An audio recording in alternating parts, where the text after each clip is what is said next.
So one of the challenges as a filmmaker, turning the camera on oneself and on one's family was, and I think is, for most filmmakers, is how much to disclose. How much of your real family life to show. So my thought was that there was no point in doing this documentary if I wasn't willing to be totally open and honest about what was going on in our family. But of course there's also a fine line there, because it wasn't just me that I was filming. It was my husband, it was my son, it was my daughter, who's 2 years older than my son. And I think that was the real challenge, was to get that balance right. And I think that we managed to do that. That would be something that you would have to judge from seeing the film. The impact on Adam of being in the film, has been interesting. I think he's benefited a lot from being in the film. The film premiered at the Vancouver International Film Festival, and like most film festivals, as the director, I was there at the first screening, and did the Q&A after the film finished.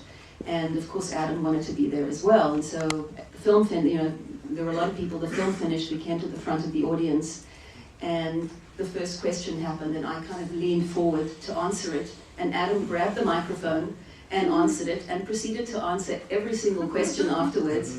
And it was like, oh my God, it turned out that he's fantastic at public speaking, and has continued to do a lot of public speaking. So, and interestingly enough, I know that there's another film in the festival called Neurotypical.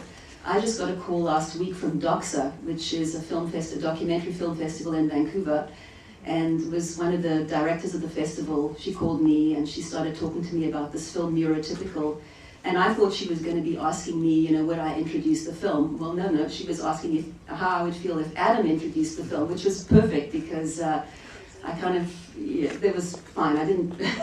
It's good that he introduces the film, and he has a lot to say. So the film, I think, in many ways has been really good for him. It's given him a lot of confidence.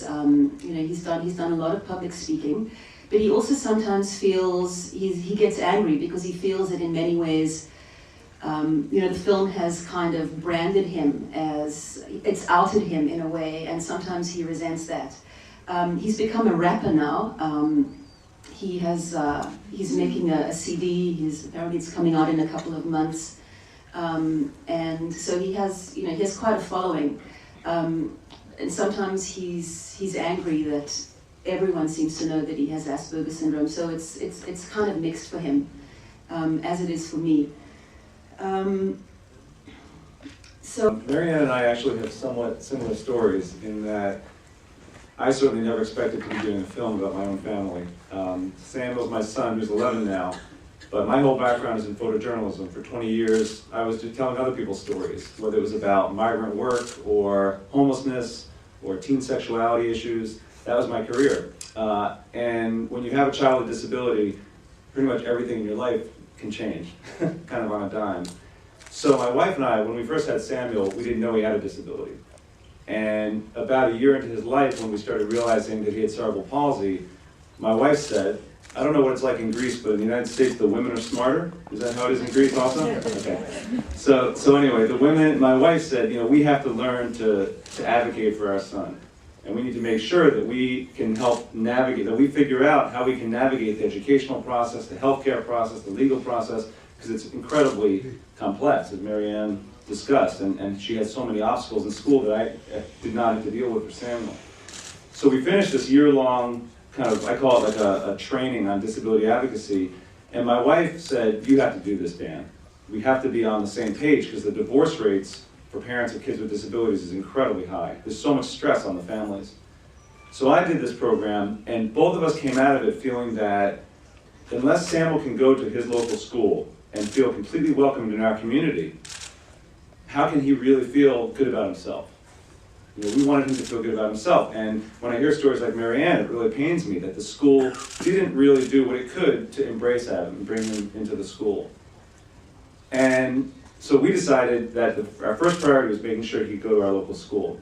I still wasn't thinking I was going to do a film about Samuel. the thing that got me to do this film and change from photojournalism to film was a doctor, actually.